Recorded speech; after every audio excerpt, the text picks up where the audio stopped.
बच्चों मैं आपको कुछ आईएमपी प्रश्न बताने जा रहा हूँ अर्धवार्षिक है, तो आपको पूरे देख। तो मैं अर्धवार्षिक के आपको आईएमपी प्रश्न बता रहा हूँ, तो आपको पूरे नोट कर लेना है, क्योंकि आप अर्धवार्षिक या त्रैमासिक में कोई में फेल हो चुके हो। तो ये मैं आपके 10 प्रश्न बताऊंगा आईएमपी, मोस्ट आईएमपी, जो कि वही बैठेंगे। तो आपको पहला देख लेना है, आर्थिक क्रिया की परिभाषा दीजिए। तो आपको देख लेना है, मनुष्य की उन सभी क्रियाओं को आर्थिक क्रिया कहते हैं जो धन कमाने के उद्देश्य से की जाती है। उसका उदाहरण शिक्षा द्वारा शिक्षित कार्य, डॉक्टर द्वारा रोगी कार्य। तो आपको दूसरा देख लेना है प्रश्न, एक व्यापारी की परिभाषा दीजिए। तो यहाँ देख लेना, डॉक्टर जा ए सुखीन एकल स्वामी वाले व्यवसाय ने अंतर्गत एक ही व्यक्ति स्वामित्व होता है, वही स्वामी होता है और व्यवसाय को अपने निजी नाम से चलाता है।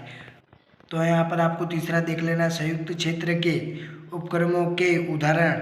तो यहाँ पे रेलवे, दूसरा है जीवन बीमा निगम, तीसरा है सामान्य बीमा निगम। आपको देख लेना चौथा, तेलवा एवं प्राकृतिक गैस की कमीशन, पांचवा है राज्य व्यापार निगम। तो यहाँ पर देख लेना आपको चौथा, मोस्ट एमपी ई बैंकिंग का अर्थ। तो आपको यहाँ पर देख लेना, आधुनिक तत्कालीन के युग में इंटरनेट तथा ई व्यवसाय सेवाओं ने एक क्रांतिकारी व्यापारी ला दिया तथा समूचे विश्व को एक निजी। तो आपको यह पूरा बैंकिंग कहा जाता है। यहाँ तक उत्तर लेना और आप मुझे सब्सक्राइब कर लो, तो मैं अर्धवार्षिक का आपको प्रश्न पूरे नोट करवा दूंगा, पेपर भी आपको भेज दूंगा। तो आपको यहाँ पांचवा देख लेना है, स्मार्ट कार्ड का अर्थ समझाइए। तो यहाँ पे आपको देख लेना है, स्मार्ट कार्ड एक छोटे आकार पैकेज साइज की चीज़ होती है जो भुगतान करने के लिए तथा संबंधित सूचनाओं के संग्रह के लिए उपयोग में लाई जाती है। इस दूसरी ग्राहक क्षमता 150 की ब्राइट होती है। इसमें संग्रह की गई सूचना को उपयोगकर्ता अपनी आवश्यकताओं अनुसार बदल भी सकता है।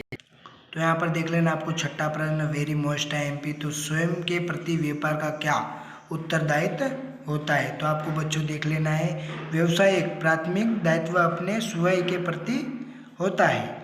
व्यवसाय को इस तरह कार्य करना चाहिए कि वह अपने निर्धारित उद्देश्य को प्राप्त करने में सफल हो सके, अर्थात समाज की सेवा करते हुए व्यवसाय को उतना लाभ भी कमाना चाहिए को कार्य क्षमता ए अस्तित्व हो बनाए रखे के लिए जरूरी है। ये क्या है, पीसर एक। तो आपको यहाँ तक लिख लेना, साधनों की धनत्व की क्षमता बनी रहे। तो बच्चों आपको सातवां देख लेना है, लघु व्यवसाय का क्या अर्थ है। ये भी वेरी मोस्ट एमपी, आपको पूरे कॉपी में नोट कर लेना, यही कि यह आपको पेपर में देखने को मिल जाएगा। तो यहाँ से देख लेना है, लघु व्यवसाय उद्यम का तात्पर्य उत्पाद वितरण तथा सहायक सेवाओं में संलग्न ऐसा व्यवसायिक इकाइयों से है जिनमें थोड़ी पूंजी तथा कम श्रमिक की सहायता से सीमित बिक्री की जाती है और जिनका प्रबंध व संचालन स्वामित्व के आधार पर होता है। लघु उपकरण अधिग्रहण एकल स्वामी और साझेदारी के रूप में संगठित किए जाते हैं। ये उपकरण व्यवसाय के प्रत्येक क्षेत्र में पाए जाते हैं बच्चों।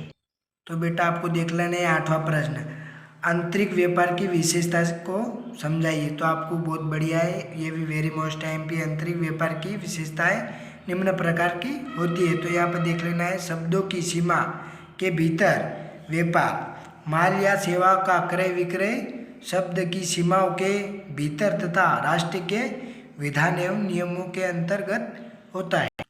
तो बेटा ये नौवां देख लेना है, अंतर्राष्ट्रीय व्यापार क्या है। ये भी वेरी मोस्ट एमपी है। विदेशी व्यापार या अंतर्राष्ट्रीय व्यापार का आशय दो देशों के बीच वस्तु तथा सेवाओं के क्रय विक्रय से है, अर्थात जब दो देशों के बीच परस्पर विभिन्न वस्तु व सेवाओं के लेन देन होते हैं तो इसे विदेशी व्यापार कहा जाता है। तो बच्चों आपको ये देख लेना है, विदेशी व्यापार के मुख्य कारण। तो ये देख लेना, विदेशी व्यापार के मुख्य कारण निम्नलिखित है। प्राकृतिक संसाधनों का असमान वितरण, विभिन्न देशों में विभिन्न प्राकृतिक साधनों पाए जाते हैं। उदाहरण, खनिज पदार्थ की मात्रा सभी प्रदेशों के में एक समान नहीं होती है।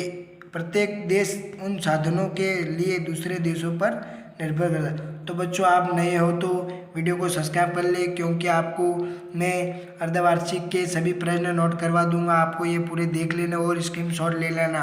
तो अगले वीडियो में आपको डालता रहूँगा, तो आपको हेल्प मिलती रहेगी, क्योंकि बहुत कम समय रहा है अपने पास।